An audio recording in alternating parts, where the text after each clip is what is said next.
워낙에 많이 있습니다.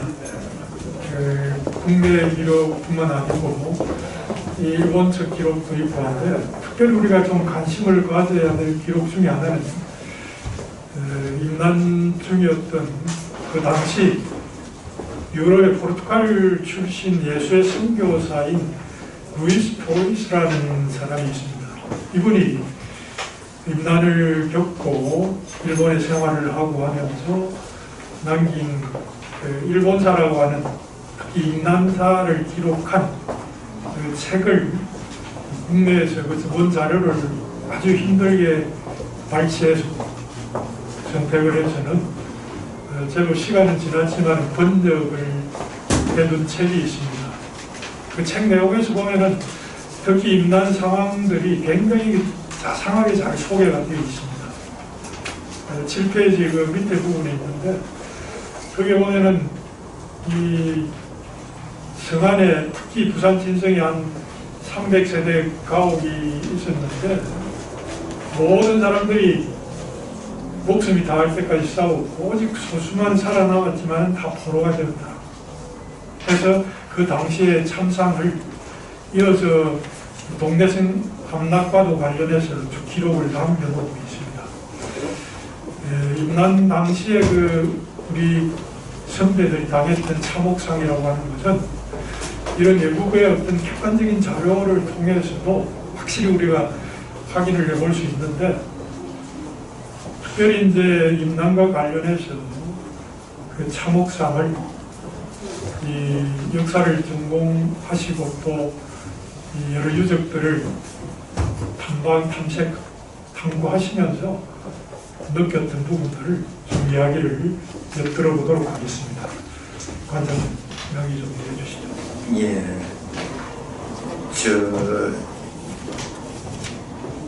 임진왜란의 참혹상에 대해서는 이건 뭐 아무리 강조를 해도 인간이 이런 짓을 저지를 수 있을까, 이런 식으로 임진왜란 끝나고 한 30년 되었을 때 그 오리 이원익이라는 사람이 영의정할 때인데, 지금 인구가 어떻느냐 이랬더니 임진왜란 때보다 6분의 1로 줄어들었다고.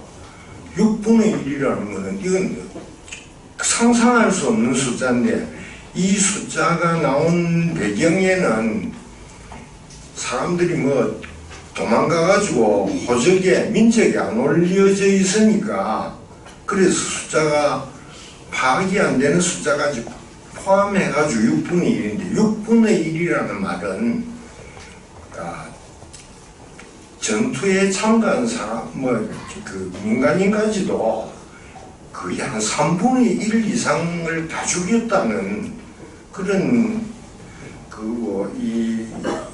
부산 임진왜란 때 부산진 전투에서 그 일본 사람 요시노라는 사람이 일기로 썼는 게 있는데, 여기 보면은 전쟁을 치면은 사람들이 막 정신이 돌아버리니까 군신의 혈제라 해가지고 아이, 여자, 개, 고양이 피 흘릴 수 있는 거는 전부 다 죽여버렸는데, 정발 장군의 묘소가 경기도 연천에 있습니다.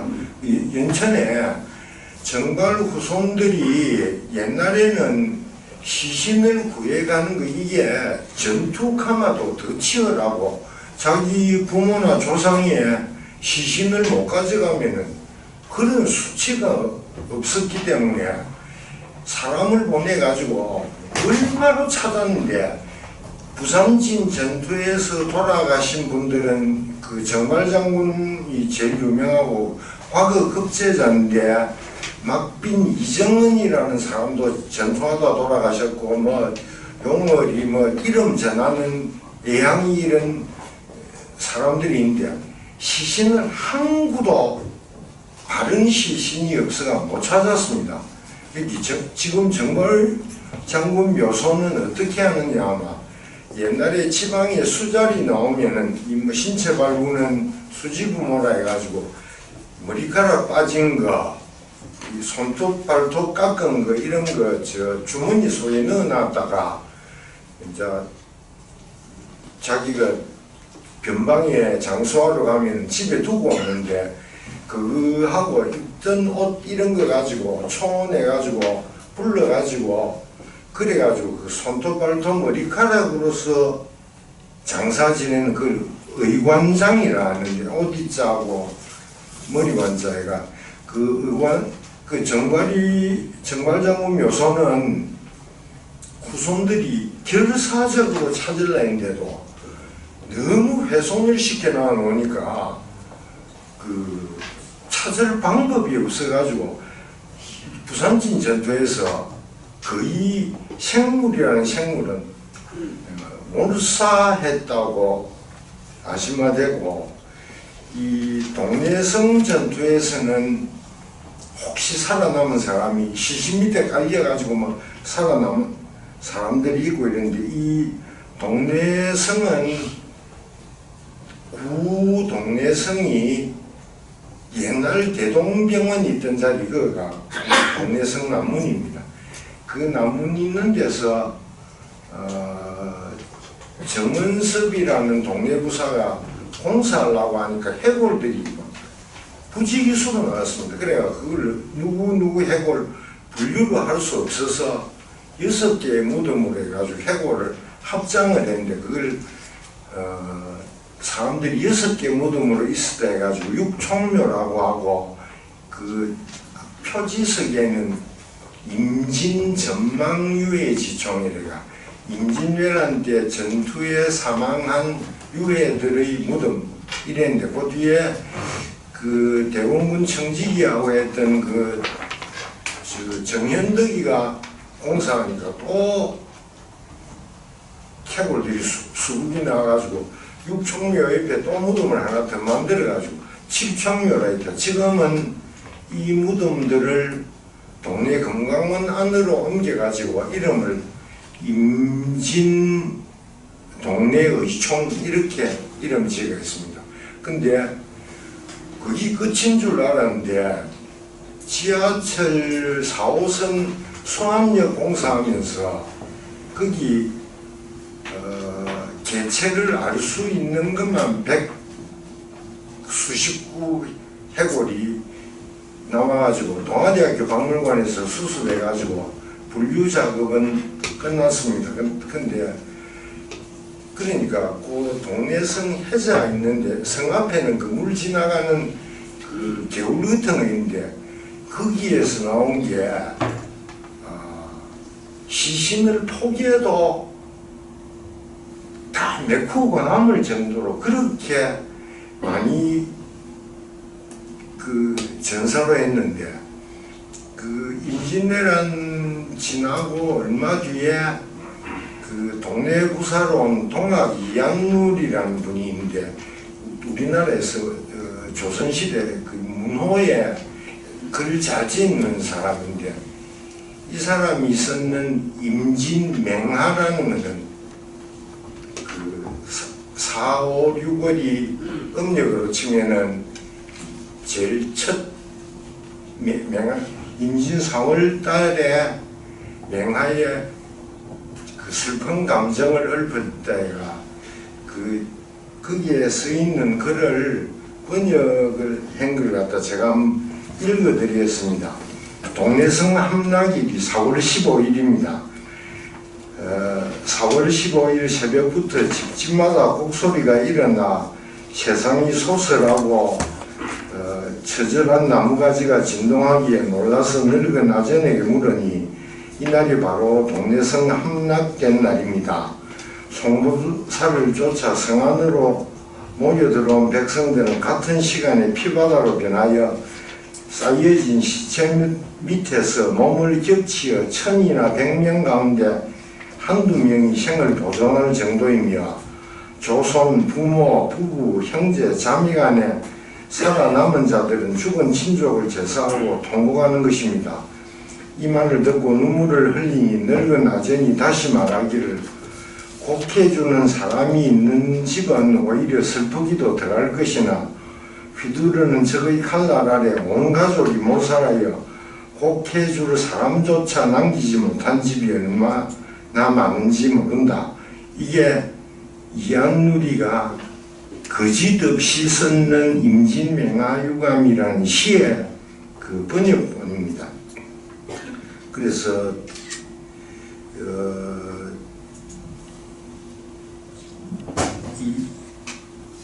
하여튼 이때에 고마 밖에 있었으면은 살 수 있었던 사람들이 전쟁이 나면은 다중이 모여가 있으면 안심되는 이런 구조 때문에 동네 성 안에 양산에 있는 사람까지 들어와 가지고 몸을 움직일 수 없을 정도로 꽉 찼는데 그거를 뭐 인정사정 항복이고 뭐 이런 게 해당도 안 되게 척 죽여버리는 게 그래서 만약에 우리한테 무슨 인류애적인 이런 걸 가지고 공분을 따준다면 이 외적은 용서할 수가 없는 그 여러분들이 다 그 비분한 마음을 가져야 할 그런 사항입니다. 그다음에 네, 이런 그 슬픈 역사를 남겨놓았기 때문에 이후에 일단 그 부산 인난의 흔적들을 나름대로 역사적 의미를 되새기고 앞으로의 어떤 삶의 준비를 하기 위해서 이 충렬사 조성 작업을 해왔는데 이 현대화 작업하시는 과정에서 우리 영만장님이 실무를 맡아서 고생을 많이 하셨는데 그 과정에 얽힌 이야기들을 조금 풀어내 주시면은 부산 인난을 이해하는 데 좀 더 도움이 되지 않을까 싶습니다. 충렬사는 76년에 박정희 대통령이 무슨 군수기지 사용원 계실 때 다녀가지고 이거 성역화하라 이래가지고 78년도에 완공이 됐는데 저도 이 충렬사를 부수는데 기획도 하고 참여도 했기 때문에 죄를 지은 사람인데 그리고 여러분들이 아셔야 할 그 중에 하나가 안락서원하고 충렬사하고 많이 혼동을 하시는데 충렬사라는 것은 사당입니다. 사당은 향사를 지내는 기능을 가진 게 아산현중사 이러면 사당입니다. 근데 서원이라고 하는 것은 제사 기능에 학교 기능을 교육 기능을 보태온 것은 그 서원이 됩니다. 송상현하고 정발의 학행은 구세 사표가 될 만하다 이래가지고 소줄당이라는 향교로 치면은 개성전은 제사 지내는 기능이고 명륜당은 학교 기능인데 학교 기능은 소줄당이라는 거죠. 소줄당은 한퇴지 한유라는 당송 8대가 한 사람이 이재송이라가 백이숙제 얼평글에 소일월이 부족유명이요 해와 달이 아무리 빛나도 이 사람 백이숙제 충절만큼 밟지 못하고 주로 대산이 산높을 줄자인데 아무리 높아도 이 학행을 넘어설 수 없다 이래가지고 이거를 배우자 해가지고 소줄당이라는 학교를 지음으로써 사당 기능하고 교육 기능이 합쳐져 가지고는 안락서원인데 사액을 받기를 인조 때 충렬사라는 이름으로 사액을 받았기 때문에 왕이 지어준 이름으로 충렬사를 그대로 쓰자 해가지고 충렬사가 됩니다. 지금은 원론적으로 이야기하면은 안락서원이 맞습니다. 맞고 이 안락서원에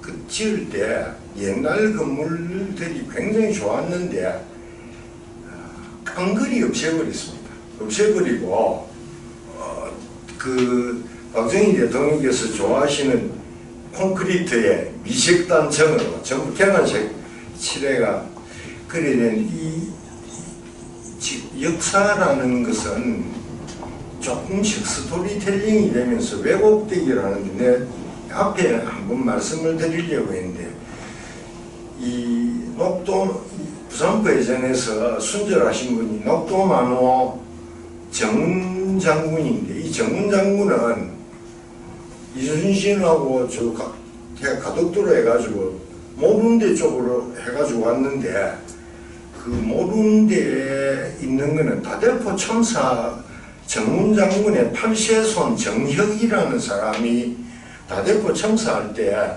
훈련대장 하면서 유대 민족여행 뭐 이런 사람들한테 우리 할아버지 비문 하나 써달라 이래가지고 비문을 써가지고 그 정운공 순위비를 지금 모룬대가 막 그 비석이 있습니다. 그 비석 내용이 모른데 모른 없어지다 이런 게 우는 구름 자인데 구름이 없어지는 데인데 정운 장군이 그 오다가 모른 하는 운자는데 이름 운자하고 음이 같다 모른 없어지다 쭉 요래 보이시 저 죽음 시옆에다가 쓰면은 죽다 이런 뜻이 있으니까 내 죽을 자리라 역전분투하다 죽어도 비석을 득시하러 오는 거니까 금성문을 읽고 모든 문화관광 해설사들이라든가 이런 사람들이 정운 장군이 모룬디아 바다에서 열심히 싸웠다 돌아가셔야 되는데 돌아가신 데는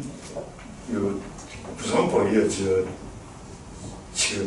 여기인데 장소도 옮겨서 그리고 역사는 이렇게 해서 조금씩 그 스토리텔링 만든다고 변질되는 경우도 있습니다.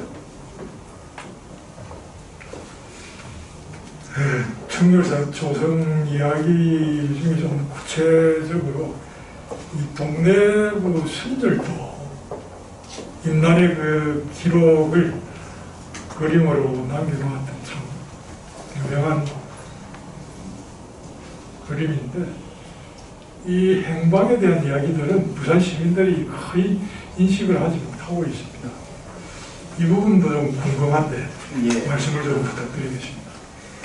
이 동래구 순절도하고 부산진 순절도는 임난 지나고 이거를 사람들이 무식한 사람들은 글로서 내용을 잘 알 수 없으니까 그림을 그려가지고 순절도에 보면은 그 동래성 북문 밖으로 도망가는 거 저거는 좌병사 이각이다 뭐 미친 듯이 도망가는 뭐 그래 그 하나하나의 동작들을 다 그려가지고 설명해 놨는 게 이미지화 해가지고 일반인들도 보고 비분강기하라고 그린 건데 제가 보기에는 이제 이걸 충렬사에 형괴로 했기 때문에 그려놨기 때문에 옛날에 유리가 있는 것도 아니고 뭐 저 바람 불어가 문지 않고 이러면 그림들이 한 60년 지나면은 하면 색이 바래가지고 알아볼 수가 없습니다. 그래서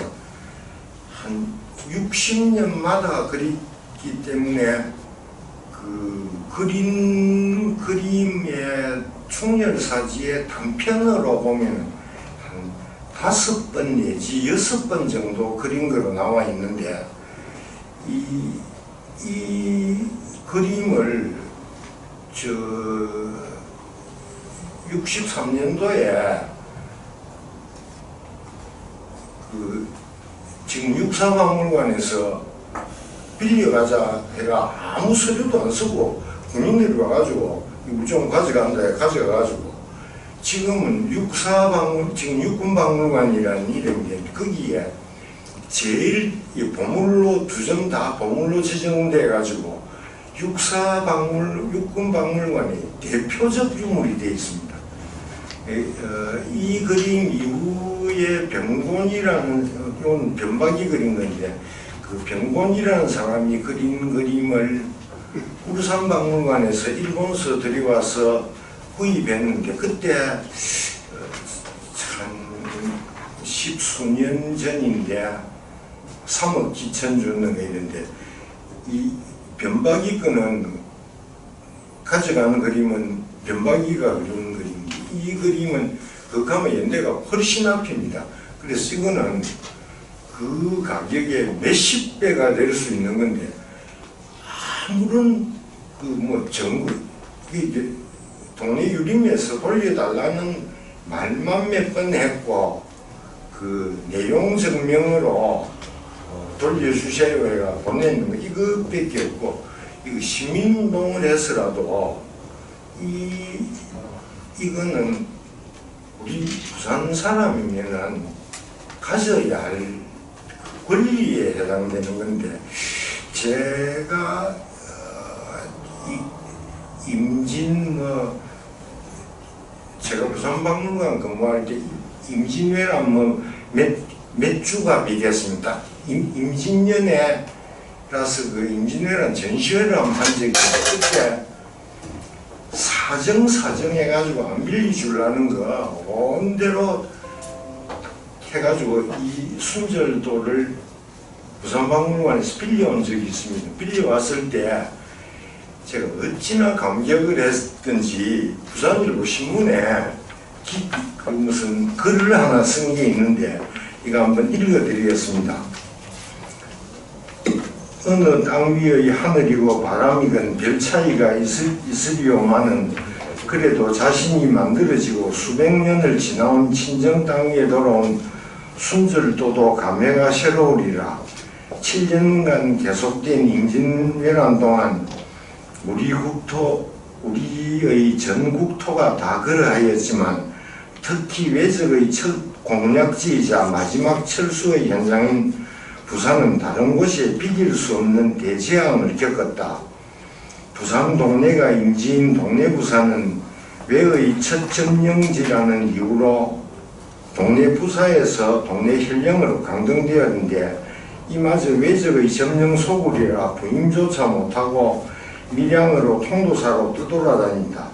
왜군의 침탈이 너무나도 심하였기에 죽기 아니면 사기로 의병에 나선 이들도 많았고 연명의 수단으로 죽지를 못해 왜군에게 가장 많이 부역을 당한 곳이 당하여 범천정산성, 자성대, 구포회성, 서생포성 등 일본성 축성의 부역군이 되기도 하였다. 심지어 부산포해전의 화살바지로 전선에서 가장 전면에 내몰린 이들도 부산 사람이었다. 세월이 지나면 잊기 마련인 인간의 상정을 피하기 위하여 전쟁 후에 기회가 있을 때마다 여력이 생길 때마다 사후와 단소를 세워 충렬사를 비롯해 농주산 전망재단, 송공단, 정공단, 윤공단, 어용단, 충의단, 삼절사, 상미단, 신무단, 망공단 등에서 춘추 향사로 기재를 기리었다. 그러나 이 같은 위패와 비석만으로 서민 다중의 분발심을 놓칠까봐 눈으로 보고 느낄 수 있게 만든 것이 바로 순절도이다. 이 순절도는 임진왜란 후 60년이 지났을 무렵 당시 동네부사 민중정이 처음 그리고 낡으면 더 정성을 그려 1709년 동네부사 권희진이 새로 꾸미고 1760년 부사 홍령암 재임 때 이곳 사람 변박이 옛그림을 모사한 것이다. 권희진의 화기에는 사당을 세워도 부족하여 비석을 세우고 비석을 세워도 부족하여 또 그림을 그려서 후손에게 비분함을 느끼게 하고자 한다고 하였다. 홍명화는 본부 순절도서에서 지금 임진왜란이 일어난 지 200년이 가까운데도 사람들에게 어제 일처럼 생생하게 비치는 것은 이 그림이 있기 때문이다. 이 그림은 높은 성곽과 깊은 참호나 구전 갑옷이나 날카로운 병기보다 나은 것이라 동네로서는 어찌 하루라도 이 그림이 없으리오라 하였다. 이게 제가 썼던 글인데 여러분들도 이 순절도 반환운동에 우리 초장왕이 활쏘로 나와가지고 사냥 나와서 화를 잊어버리는데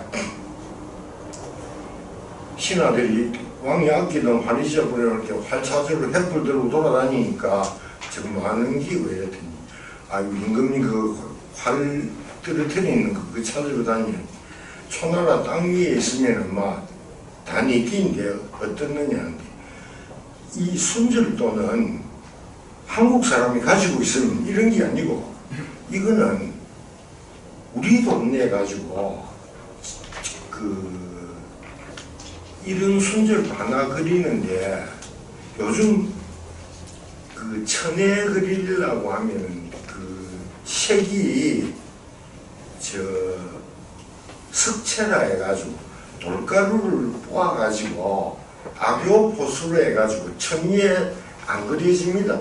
돌가루는 그 천에 또 묻지도 않습니다. 그러니까 악교나 어교로 가지고 그 그린 게 이 돌가루는 그 붉은색 나오고 뭐 파란색 나오고 이런 거는 그만 안료가 그런 게 있는 게 아니고 보석을 뽑아가지고 있는 겁니다.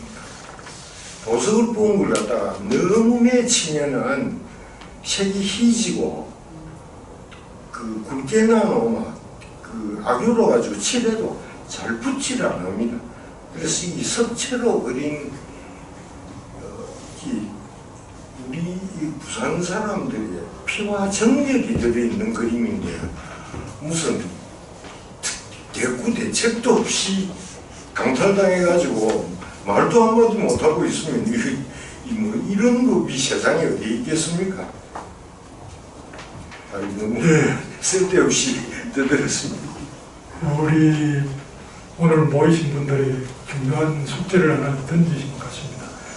이 바람 부분도 계속 이 여해재단과 기념사업회가 힘을 합쳐서 좀 시작을 해봐야 될 문제가 아닌가 그런 생각입니다. 사실 그 임난 중에는 곳곳에서 의병들이 들고 일어나서 예군과 싸운 흔적들이 굉장히 많습니다. 부산의 경우는 어떠했는지 간단하게 한번 정리를 해주시면 좋겠습니다. 이 마지막 마무리하는데 저는 단재 신채호 선생께서 조선 역사상 1000년 내의 대사건을 갖다가 뭐라고 했느냐 하면은 묘청의 서경천도 운동을 김부식 세력이 좌절시킨 걸 갖다가 우리 역사상 제일 큰 사건으로 잡았습니다. 저는 이 말에 대단히 공감합니다.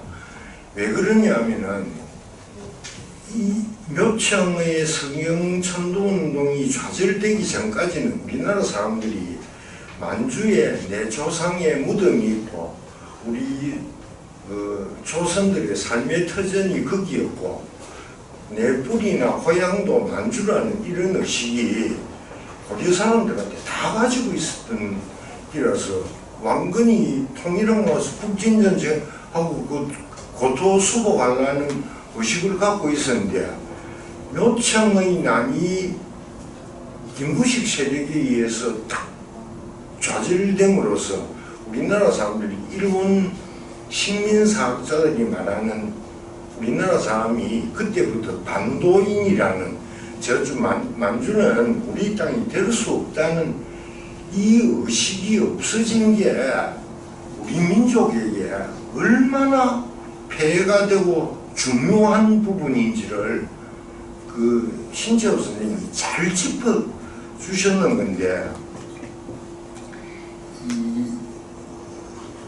역사에서는 우르르 볼 사람, 혼보기가 될 사람 이걸 바로 기리지 못하면은 민족 정신이나 민족 정기가 바로 보존될 방법이 없습니다.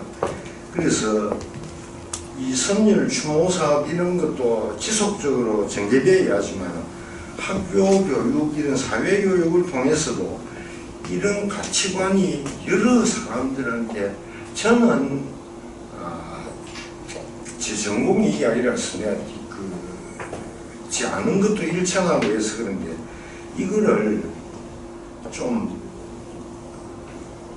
시민운동이 돼가지고 굉장히 조직적으로 여러분 한 사람 한 사람이 다 그 이런 일을 할 수 있는 선봉 장수가 되어가지고 그렇게 안 하면은 민족 정기라든가 뭐 어떻게 살자 이런 게 내세워질 수가 없기 때문에 그래서 여러분들 한 사람 한 사람이 그런 중심 세력이 되어 주실 것을 당부드리고 싶습니다.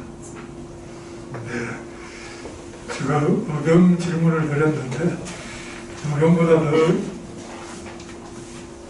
의미가 있고 우리가 해야 될 숙제는 현재 살아있는 우리가 이순신 장군이 우리에게 던져놓은 이 정신을 현재화하는 일에 선봉자가 좀 돼주는 것이 오늘 이런 시간을 가지는 의미가 아닌가 그런 결론을 대신해서 말씀을 해주셨습니다. 의견과 관련된 선생님의 그 이야기는 12페이지 그 중간에 좀 정리가 되어 있으니까 참고로 해주시면 될 것 같습니다. 일단 그 기본적인 질문은 다 드렸는데 아까 약속한 대로 아까 질문하신 분을 제외하고 지금까지 우리 양 관장님 말씀 중에 혹시 이 물음이 필요한 부분 혹은 또 문제를 제기하고 싶은 부분이 있으면은 질의응답 시간을 좀 가지고 마무리를 할까 합니다. 혹시 질문하실 분 계시면 손을 들어 표해 주시면 마이크를 전달해 드리도록 하겠습니다. 제가 네.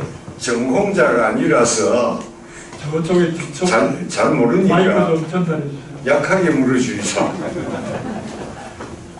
아니 사실 뭐 약하게 물어달라고 이렇게 겸손하게 말씀을 하시는데 우리 영관장님 정도로 뭐 구체적이고 구석구석 알고 있는 분이 드뭅니다. 말씀하시죠. 예, 저는 오기 박원호입니다. 예, 오늘 그 세미나 사실은 좀 지겹지 않을까, 중간에 좀 좋을 것 같다는 처음에 이런 선입견이 있었는데, 정말 오늘 되게 재밌고, 평소에 모르던 부분들을 많이 이렇게 알게 돼가지고, 다시 공부를 해보고 싶은 이런 생각이 많이 들었습니다. 되게 감사드리고요. 그래서 저는 이제, 부산포 대첩. 저기 또 보면 부산 대첩 기념회 무슨 그 이름이 그냥 막연히 부산포 대첩이라고 이렇게 알았는데요. 그 부산 대첩으로 이렇게 되어 있는 거고. 그래서 이제 그냥 이렇게 비전공자로서 기본적인 질문을 드리겠습니다. 아마 저뿐만 아니라 5기로 들어오신 분들의 대부분이 저하고 아마 비슷한 의문을 갖고 있을 겁니다. 부산포 대첩, 우리가 대첩이라 하면 한산도 대첩, 행주 대첩 이런 것처럼 저하고 이렇게 싸워가지고 크게 이기고 난 뒤에 거기에 있는 그러니까 영역을 바다 같으면은 바다의 제해권을 다 내 거로 이렇게 만들어야 될 것 같은데 부산포 대첩은 일종의 게릴라전 같이 외국인 외선들이 많이 있는 데를 가서 급습을 해가지고 부고 치고 빠지고 임진왜란 7년 끝날 때까지 영도도 외군의 수중에 다 들어가 있었고 그 마지막에 뭐 강화회담 비슷하게 뭐 이렇게 동네 부사하고 외군하고 이렇게 회담할 때도 그 영도로 들어오라 하고 뭐 이런 식으로 저게 수중에 들어 있었는데 그래서 제가 그 대첩이라는 이름이 그러니까 역사 보면은 어떤 정부에 달아가지고 이렇게 이름이 그 정의가 정확해야 될 것 같은데 그 대첩이라는 이름이 그런 게릴라 성격하고 맞나 하는 이런 의문을 갖고 있습니다. 그래서 거기에 대해 가지고 좀 이렇게 속시원히 해답을 묻고 싶습니다. 고맙습니다. 네, 진짜 여러 가지 어려운 질문이 들어왔는데 관장님 먼저 좀 말씀을 해주시면 제가 좀 덧붙이겠습니다. 육지에서 싸운 거는 진영을 가지고 붙일 수가 있는데 이거는 전투 이름이 부산포 해전입니다. 그래서 그 육지에서 싸웠다면은 부산 대첩 이래도 되는데 그래서 이거는 그 여러 사람들이 다 공론이 모여져야 할 것 같은데 고마 그 부산 대첩에도 그 많이 틀린 말은 아니라서 근데 해전의 이름은 부산포 해전으로 되어 있습니다. 그래서 전공한 사람들이 조금 저도 한번 깊이 생각해 보겠습니다. 예, 그 부분에 대해서는 그동안 좀 논란이 많이 있었습니다.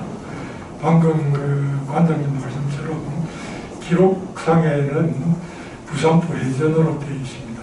그런데 이제 최근에 저희들이 이 부산 지역에서 부산포 대첩 기념사업회를 조직하고 또 부산포 해전에 대한 연구자들을 좀 모아서 논의를 하고 하는 중에 그 실록을 보면은 부산포 해전을 어떤 다른 한산 대첩이나 이런 대첩과는 달리 승이라는 기록은 하지 않고 있습니다.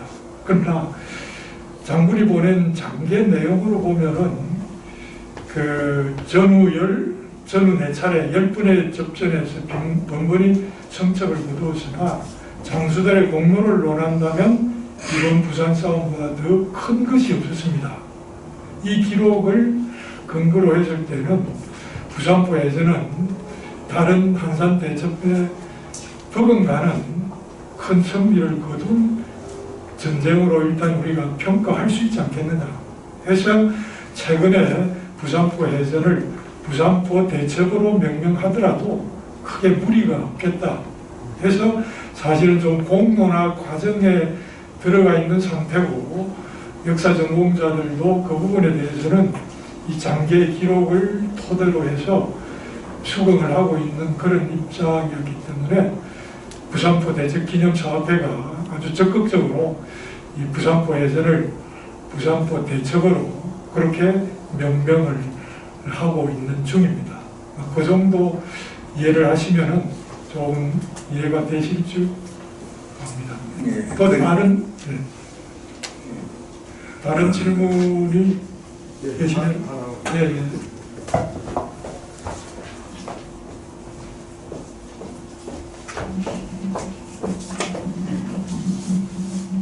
오늘 그 평소 늘 생각하던 양 관장님의 말씀 잘 들었습니다. 감사합니다. 그리고 또 이 자리를 만들어주신 1, 2, 3, 4기 선배님들 그리고 또 끝까지 앉아서 자리 지키는 이용훈 이사장님과 이영할 이사장님께 감사드립니다. 사실 저는 역사 중에 도시계획을 하기 때문에 세계 도시계획사를 합니다. 그렇게 일본 같으면 나라가 우리나라를 만든 그 나라가 교토, 오사카, 외도로 가서 동경 이런 식으로 천도를 갖고 역사를 하듯이 왕을 가하지 않습니다. 그런데 지금 우리가 수업할 때나 지금이나 선배님들의 질문에 보면은 지명 이름이라든지 또는 게리라 성이냐 아니냐 하는 그런 것보다는 마지막에 양 관장님이 저희들한테 준 메시지 시민운동으로서 해가야 된다 하는 게 이 임진왜란은 한중 일싸움입니다. 그런데 일본은 마스시다라는 사람이 그 소위 말해서 일본의 미래를 위해서 많은 것을 끄고 투자를 많이 했습니다. 정경련이라는 20대, 30대의 일본의 미래의 지도자를 키우는 과정을 갖고 마스시다에서 엄청난 재단에서 돈을 대서 미래의 일본에 의해서 투자를 하고 있습니다. 우리나라는 조금 이따 이야기하고 중국은 그거를 한 수 더 넘어서 도교를 가지고 하나의 그 신을 만들어서 그분을 숭배를 합니다. 근데 우리나라는 신을 숭배는커녕 선조부터서 지금까지 특히 우리는 그 소위 말해서 역사를 주로 했는데 근대사를 배운 사람들도 전부 다 식민지 시대의 소위 말해서 이건 조금 어느 대학 이름이라서 뭐 말 안 하겠습니다만은 갱성 모 대학에서 식민지 역사를 갖고 배운 학위를 받고 그 교수들이 지금까지 그 제자들이 우리나라에 400명 정도가 떠져갖고 역사 왜곡을 하는데 우리는 그 역사 왜곡보다는 마스시다가 정경련을 운영하듯이 이순신 장군이 대한민국에 지금 이 꼬라지 안 보십시오. 이당 저당 싸우는 것보다 먼저 국민과 국가를 생각할 수 있는 그런 어떤 교실이 돼가지고 어떤 애국심이 발로가 되는 그런 어떤 이 교육과정이 됐으면 하는데 저는 더 있고 양 관장님 말씀대로 그것이 시민운동이 돼서 우리 부산이 중심이 돼가지고 우리나라 전체에 대한 애국심과 애양심의 길러가는 그 학교가 됐으면 하는 바람으로서 오기 회장 정창식이가 한 말씀 올렸습니다. 미안합니다. 네. 감사합니다. 혹시 또 질문이 예, 여기 마이크 좀 전달.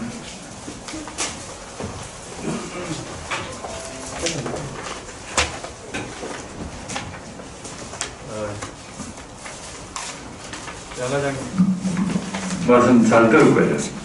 그러면서 아까 그 부산 대첩이 대단히 중요한 승리인데도 불구하고 시민들이 잘 모르고 있지 않습니까? 그 이제 연구가 부족해서 이제 그렇다고 말씀하셨는데 그걸 들으면서 제 생각에 이 부산발전연구원에 이제 부산연구센터가 있고 여기에서 이제 부산과 관련된 특별한 역사나 문화나 뭐 예술이나 이런 다양한 연구를 하고 있는데 만약에 이걸 시에서 어떤 연구 과제로 부산 대첩에 대해서 부산연구센터에서 한번 연구를 해보면 좋은 결과가 나올 것 같은데 만약 그렇게 한다면 이것을 제대로 연구할 연구자들이 부산에 좀 있는지 그런 부분에 대해서 좀 말씀 좀 해주시면 고맙습니다. 제가 알기로 부산대학에 임진왜란사 전공한 분이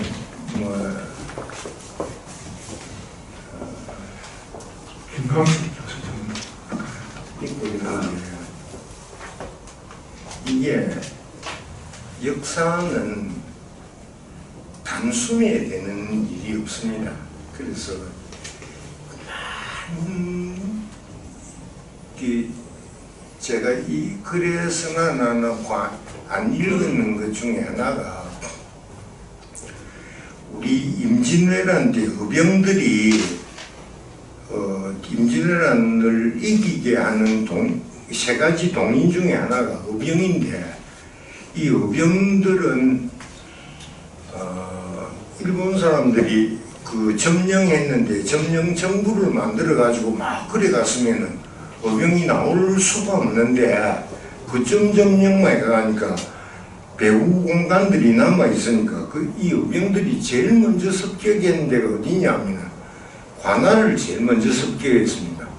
관할 습격해가지고 무기 탈취하고 식량 탈취하고 국이 있어야 전쟁도 치고 뭐 먹고 살 수가 있으니까 그래서 임진왜란 끝나고 나서 의병장들은 전부 다 임진왜란 전쟁 중에 전사한 사람들은 역적 누명 쓸 일이 없으니까 뭐 정직도 받고 이래야 되는데 나머지는 거의 다 역적으로 몰려가지고 제거됩니다.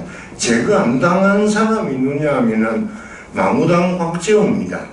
곽재호는 벼슬살로 안 나갔습니다. 나갔으면은 역시 칼 맞습니다. 기득권 세력에 의해서. 제일 대표적인 임진왜란 때 의병장으로 김덕령이라는 분이 있는데 쇠줄로 묶어놔도 이래 용서가지고 터줄 수 있는 지붕을 휙휙 날아다니고 이런 무용담을 가진 사람인데 그 역적으로 몰려가지고 그래서 이런 아까도 그 항외하고 순회에 대해서 이야기를 했는데 이거 이 문제는 부산 사람만으로는 조금 버거울 겁니다. 그래서 조금 그 전국적인 근데 역사학이라는 게 학문이 가지고 있는 한계가 또 있습니다. 그래서 이거는 좀 학자가마 지사가 더 필요한 게 아닌가 하는 그런 마음도 좀 들고 그렇습니다. 제가 아는 게 적어서 잘 모르겠는데 하여튼 그 부관련해서 한번 해보는 것도 그 좋은 방법일 수 있습니다. 네, 좋은 말씀을 주셨습니다. 그 영화당의 말씀 중에 학자라고 다 할 수 있는 게 아니고 학자 중에서도 지사적인 정신을 좀 가지는 분들이 연구해야 사실은 제대로 연구할 수 있다.